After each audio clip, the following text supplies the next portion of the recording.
(180석의) 거대 여당이 탄생하면서 정치 지형 자체가 한국 정치사의 새로운 지형이 형성이 됐습니다. 근데 이제 선거 제도의 그 허점에 결국에 이제 발목이 잡힌 거죠. 또 위성정당과 같은 그런 꼼수가 등장하지 없었으면? 않았더라면 교섭단체까지는 아니어도 거의 근접한 내신보 교섭단체를 좀 기대를 했던 그렇죠. 거죠. 저는 그리고 리더십의 문제라 봐요. 보면은 그간 당의 여러 그 구성원들이 우경화돼가는 과정을 방치했었어요. 또 유튜브를 하시는 분들 그런 분들 같은 경우에는 계속 자극적인 소재로 보수의 어쨌든 입맛 자체를 황폐화시킨 거예요 지금. 예.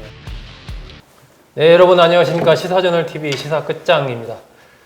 판이 바뀌었습니다. 총선 이후에 180석의 거대 여당이 탄생하면서 그야말로 정말 정치 지형 자체가 과거에 볼 수 없었던 한국 정치사의 새로운 지형이 형성이 됐습니다. 그렇기 때문에 과연 앞으로 어떤 일이 벌어질 것이냐, 이 부분에 대해서는 여권에서도 고민이 많을 것 같고, 또 야권, 참패한 야권은 야권대로 굉장히 좀 고민이 많은 그러한 지금 상황을 맞고 있습니다. 총선 결과, 패배 원인 등등 관련해서 미래통합당의 이준석 최고위원, 그리고 정의당의 박원석 정치계 의장과 함께 얘기 나눠보겠습니다. 두 분 어서 오십시오. 네, 안녕하세요. 그 뭐 선거 뛰시느라고 고생 참 많이 하셨는데, 네.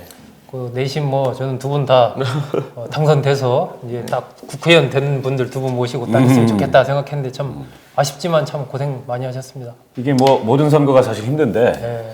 이번 선거는 코로나19라는 전혀 예상하지 못했던 그리고 전례가 없었던 변수가 생겨서 전체적으로 선거운동이 굉장히 위축돼 있고 많이 하진 못했죠 사실. 네, 유권자들이 매우 한정된 그 정보와 판단을 가지고서 선거에 임하다 보니까 특히나 이제 정의당처럼 작은 정당들 같은 경우에는 구도에서 갖는 열세를 캠페인이나 이슈로만을 해야 되는데 그런 게 전혀 작동을 안 했던 게 그러게요. 이번 선거에서 굉장히 아쉬웠던 점이고 저도 개인적으로 지역에서 선거를 치르다 보니까 일단 원래 총선이라는 게 중간평가적 성격이 있잖아요. 네. 정부에 대한.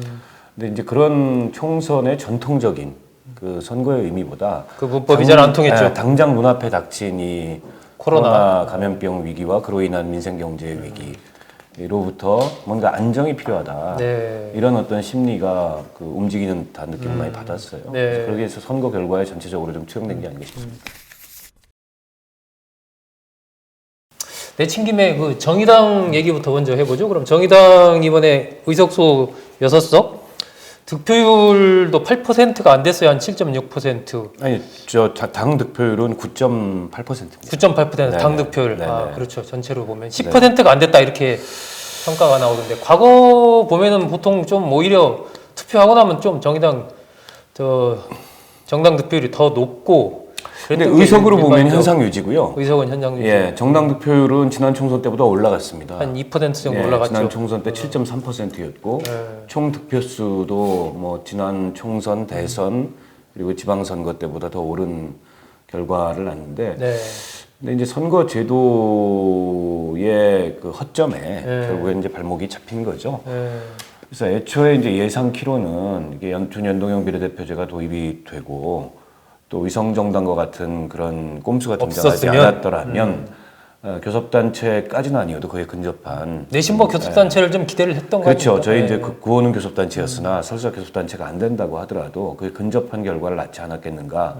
그리고 이제 득표 결과를 가지고 위성정당 변수를 제거하고 시뮬레이션을 해보면 한 15석 정도가 얻었던 걸로 나와요. 그러나 이거는 뭐 이제 결과론적인 얘기고 어쨌든 정의당이 이번에 이제 확인된 몇 가지가 있는데 본인이 뭐라고 보십니까? 지역구에서 심상정 의원을 빼고는 현역 의원들을 포함해서 이제 전원 낙선을 했습니다. 결국에는 이제 경쟁력 있는 그런 정당으로서의 기초 체력이 매우 부족하다라는 걸 여전히 절감을 했고 이 점은 뭐 구도나 정세의 변수로 좀 다른 문제죠, 그거랑은. 그렇게 할 수 있는 문제가 변명거리를 삼을 수 있는 문제가 아니고 정의당이 자체적으로 지역에서 어떻게 경쟁력을 길러서 이 자립적으로 당선될 수 있는 후보를 만들 건가 이거는 이제 과제라고 보고요. 두 번째로는 어쨌든 제도가 가져오는 효과 이거에 정의당이 좀 과하게 의존했던 측면이 있는 게 아닌가. 그러니까 선거제도 개혁이라는 거는 필요한 개혁이고 저희가 20년 넘게 일관되게 주장해왔던 그리고 실천해왔던 개혁이긴 한데 근데 그 제도가 가질 수 있는 여러 가지 함정과 허점들이 동시에 있음에도. 있었거든요. 근데 이제 그런 점을 신중하고 깊이 있게 접근해서 좀 더 완결적인 제도를 만들지 못했던 이제 그런 한계가 있고 거의 그 제도만 관철되면 다 될 것처럼 거의 다 걸기를 거기다 했는데 결과적으로 그렇죠. 그죠? 근데 이제 동시에 진보 정당으로서 그 제도 효과 이외에도 네. 저는 한국 사회의 좀 개혁과 진보라는 측면에서 정의당이 했어야 될 역할 이런 것들이 상대적으로 좀 축소되면서 결국 이제 제도에 올인했던 그 것에 발목이 잡혔다. 이게 이제 두 번째 평가할 대목이 있는 것 같고요. 네. 이제 세 번째는 이제 위성정당이 현실화되는 그 국면에서 정치적으로 좀 우왕좌왕했던 측면이 있어요. 네. 물론 저희가 이제 원칙을 갖고서 그 위성정당, 그 뭐 연합정당이라는 이름을 붙이든 뭐라고 명분을 부여하든 그에 가담하지 않겠다라고 분명하게 정의당의 포지션을 정한 건 뭐 이후라도 평가받을 문제라고 봅니다. 그러나 이제 선거라는 공간이 막 열리고 있는 시점이고 그리고 그 어쨌든 원칙을 가지고서 위성정당에 대해서 비판하는 것만으로는 유권자들의 지지를 얻기 어려웠는데 네. 거기서 좀 더 어떻게 보면 정치적으로 좀 능숙한 그런 대응이 필요했는데 그런 것들을 하지 못한 한계도 있었던 것 같고요. 네. 그리고 뭐 좀 부차적이긴 하지만은 저희 비례 명부에 대한 논란도 논란 계속됐죠. 예, 있었고 이런 것들이 이제 종합적으로 이번 선거 결과에 반영됐다고 보고. 근데 이제 평가는 조금 더 심도 있고 깊게 또 길게 해봐야 될 것 같아요. 당장에 이제 제가 이렇게 선거 끝나고 느끼는 그런 몇 가지 대목들을 우선 말씀드리는 거고 당내에서 좀 깊은 논의와 평가가 필요할 것 같습니다. 통합당의 경우에는 뭐 이준석 최고위원은 굉장히 지역구에서 선전했고 뭐 지난번 총선 때보다 10,000표 더 얻었다 뭐 이렇게 말씀하시는 것도 제가 봤는데 어쨌든 당 입장에서는 뭐 참패라고밖에 표현할 수 없을 만큼 그런 성적을 거뒀는데 이준석 최고위원 보기에는 통합당이 왜 이렇게 내가 보는 참패 원인은 이거다. 그러니까 제가 이 방송 나와가지고 누누이 얘기했던 게 통합해가지고 어떤 시너지를 낼 것이냐. 그렇죠. 그 당시에 산술적 합을 해가지고는 의미가 없다. 37% 받고 무난하게 서울에서 당선할 거다. 강북 그 지역 얘기 같은 많이 경우에는 했죠. 그 얘기했는데 그 수치가 현실화됐어요. 제가 노원 가불병인데 노원 병에 제가 40한 4 이렇게 받았고 가불에는 평균 한 37 받았어요. 그래서 지금 굉장히 많이 받은 거예요. 그게 왜 차이가 그게 나냐면요. 그러니까 결국에는 이게 제가 지지율 같은 경우에 그 콘크리트라고 우리가 묘사되고 그 기호 2번을 달고 있다는 것만으로 받을 수 있는 것의 한계가 한 35% 정도 된다는 거예요. 지금 서울에서. 과거엔 이게 한 42부터 시작했죠. 여당 시절에는. 그러니까 42부터 시작하고 거기서 한 5%를 얹으면 당선되는 것이고 뭐 이런 상황이었는데 지금은 5%에서 5% 얹어봤자 40% 될랑말랑 이런 상황이거든요. 저는 이걸 받아들여야 돼요. 그러면은. 그럼 기본적으로 많은 후보들이 갔어야 되는 게 뭐냐면은 전통적인 보수 지지층에 얹어가지고 뭘 더 얹을 것이냐를 고민했어야 되는 거거든요. 근데 이번에 이제 출구조사 기반 데이터를 보면 가능성을 보인 게 20대, 특히 남성, 뭐 이런 정도가 지지층으로 편입될 가능성을 보였는데 저는 제가 이제 모 방송사에서 선거 직전에 이제 여론조사 한 거를 이제 데이터를 봤거든요. 저는 그런데 그 표 많이 받았어요. 상대적으로. 근데 과연 다른 지역에 있는 서울에 있는 후보들 아니면 수도권의 우리 당 후보들이 그걸 받았을까라고 한다면 앞으로 거기에 대한 투자를 가속화해야 되는 것이 맞다. 이게 그러니까 결국 우리가 민주화 세대라고 하는 그러니까 결국 경향성에 있어가지고 진보 정당을 찍을 가능성이 높은 사람들의 연령대가 어디까지 올라왔냐면 60대 초반까지 올라왔어요. 이제. 그렇죠. 그러니까 그렇기 때문에 60대 초반 이후, 60대 중반 이후의 세대만으로 어쨌든 이 당세를 이끌어 나간다는 것이 거의 불가능합니다. 그럼 새로 밀고 올라오는 10대, 20대들을 어떻게 보수의 지층으로 편입할 것이냐. 왜냐면 한 40대부터 60대? 40대라 하면 이제 노무현 대통령을 20대 때 겪었던 사람들, 그 사람들은 진보 정당에 강한 애착이 있고요. 30대 같은 경우에는 소위 말하는 이명박근혜 시대라는 것에 대해 가지고 강한 반감을 가지고 지금 투표장을 이어오고 있기 때문에 결국은 사람의 첫 투표에서 가는 게 얼마나 중요한데요, 보면. 그러니까 결국에는 지금 이제 첫 투표를 하게 되어 있는 20대 같은 경우에는 그래도 보수 정당이 편하게 접근할 수 있는 부분인데 거기에 대한 준비를 했던 사람이 몇 명 없어요. 그러니까 실제로 부산에서도 보면 하태경 의원이 뭐 저랑 바른미래당에 있으면서 거의 저희가 뭐 저희는 그냥 그동안 한 2, 3년 보냈던 게 뭐냐면은 6%짜리 당을 한 8%, 9% 만드는 게 꿈인 것처럼 하고 살았어요. 예. 그러니까 그게 적응이 된 사람들이다 보니까 이슈 쫓아하고 이런 것들을 계속 했기 때문에 저희가 개인 득표력이 어느 정도 생긴 것이지 대부분의 지금 미래통합당 후보들 같은 경우에는 그 지점이 약했던 것 같아요. 첫 번째 그러니까 결국에는 20, 30대 부분에 대한 고민들이 없었다. 그렇죠. 부족했다. 그래서 이제 그렇게 되면 이제 이게 얼마나 힘든 앞으로 선거를 치러야 되냐면요.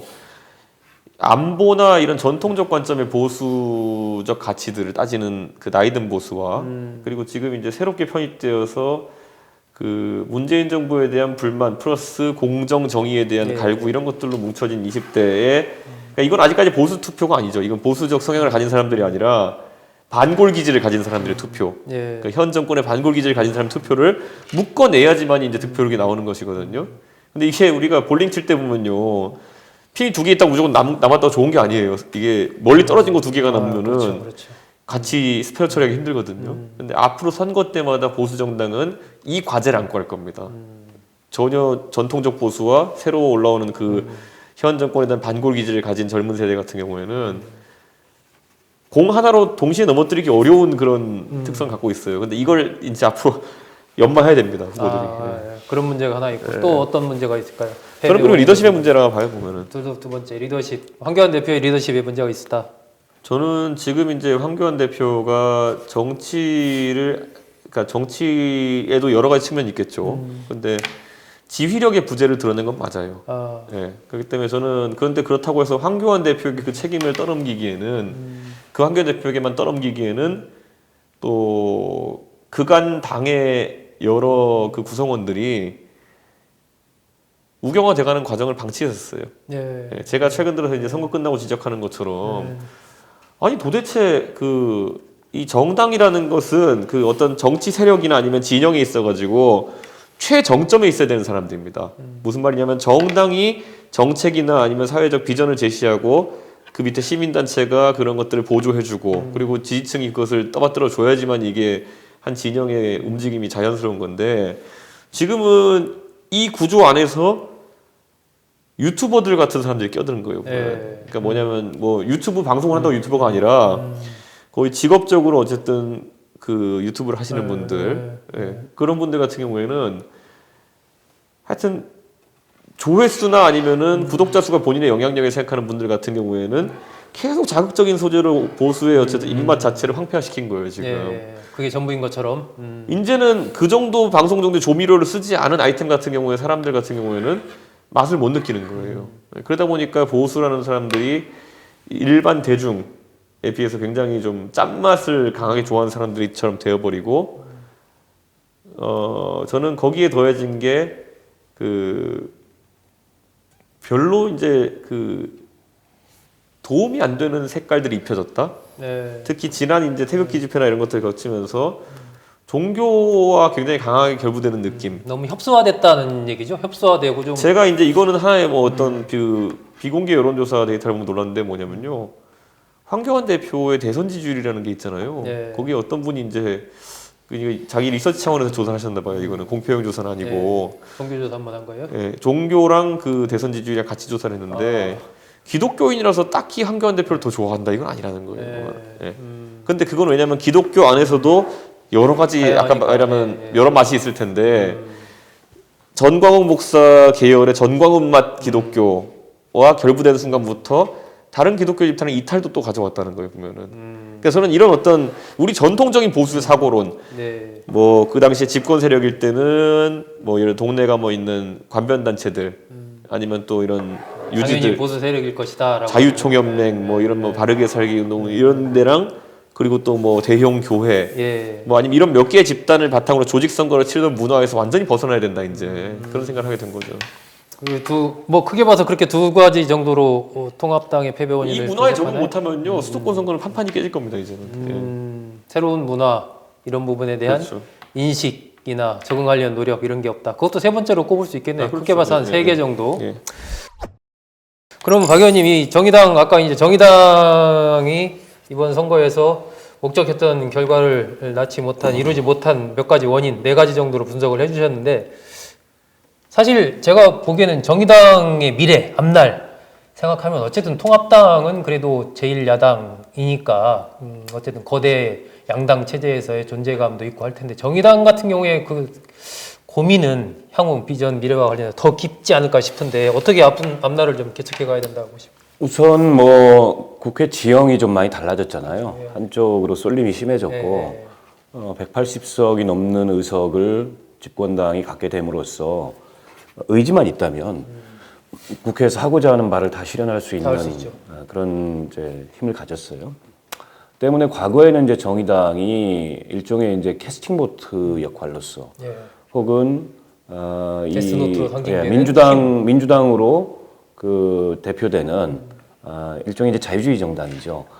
그 자유주의 정당을 조금 더 개혁적인 방향으로 견인하는 그런 견인차의 역할로서의 정의당의 존재감이 있었다면 달라진 국회 지형에서 그런 점들이 좀 많이 희석되거나 축소될 가능성이 높다. 그렇게 봤을 때 원내 정치만으로는 정의당의 역할이 매우 제한적일 수밖에 없을 거다. 그러면 진보정당 초창기에 보였던 이렇게 원내외를 아우르는 그러니까 다양한 사회운동과 또 정치사회적 의제들과 활발하게 접목하면서 그거를 원내에서 대표하는 그런 목소리로서 정의당의 지난 몇 년간의 역할 범위나 혹은 당의 체질과는 좀 다른 그런 역할 범위나 그런 체질로 좀 바뀌어야 되지 않을까 이런 생각이 들고요. 그리고 이제 리더십이라는 측면에서 봤을 때 지금 뭐 정의당의 그 일종의 메신저는 심상정 대표 한 명밖에 없어요. 노회찬 대표가 서거하신 이후로 그 경향이 훨씬 더 심화됐고, 근데 그건 이제 어쩔 수 없는 뭐 그 측면이 있었습니다. 왜냐하면 심상정 대표가 뭐 걸출한 인물인 것도 있지만 이 비례대표로 당선된 의원들이 저를 포함해서 그 다음 선거에서 지역구에서 생활을 해오지 못하니까 이게 당을 대표하는 메신저로 성장하지 못하는 그런 한계. 이번에도 뭐 이정미 그 의원이라든지 또 여영국 의원이라든지 이런 분들이 뭐 많은 그 아쉬움 속에서 결국에는 이제 생활하지 못했잖아요. 그러니까 이 고리를 끊어내려면 당내 리더십을 만드는 문제, 메신저를 만드는 문제에 대해서도 여러 가지 고민을 좀 해봐야 될 것 같다. 기존 모델이 비례대표로 당선된 의원들이 지역에 가서 생활하는, 근데 그 모델을 통해서 당을 대표하는 얼굴이 된 사람은 딱 2명입니다, 역사적으로. 심상정, 노회찬. 그 이외에는 없는 거예요. 그럼 과연 언제적 심상정, 노회찬이냐 이런 얘기가 나오는 거죠. 이 방식이 여전히 우리가 그 유효하게 실험해 볼 만한 그런 방식이냐, 또 다른 방식이 필요하지 않느냐, 당내 인적 자원을 만들어내는 방식의 측면에서 이것도 이제 좀 깊이 고민을 해봐야 될 대목이라고 보고요. 그러니까 이번 선거에 제일 저희가 아쉬운 점은 정의당은 어쨌든 뭐 불평등이라든지 또 양극화라든지 기후위기라든지 한국 사회의 미래가 직면한 그런 현재적인 여러 가지 위기들이 있잖아요. 이런 걸 가지고 선거를 치르고 싶었고 또 그런 정책이나 의제들을 뭐 열심히 준비하고 선거 과정에서 열심히 얘기했습니다만 전혀 그런 것들이 의제나 이슈가 되지 못했어요. 이슈가 안 됐죠. 근데 이게 이제 총선이라는 그 선거의 특성도 좀 일정하게는 있습니다. 그 총선 때는 정책이나 이런 게 잘 의제가 안 돼요. 그리고 대부분 이제 심판론으로 기우는 경향이 강하고. 그런 것을 어쨌든 상징화된 이슈로 만들어내지 못한 또 정의당의 한계가 있는 거죠. 그렇죠. 그거는 뭐 힘의 한계도 있고 또 정치력의 한계도 있는 건데.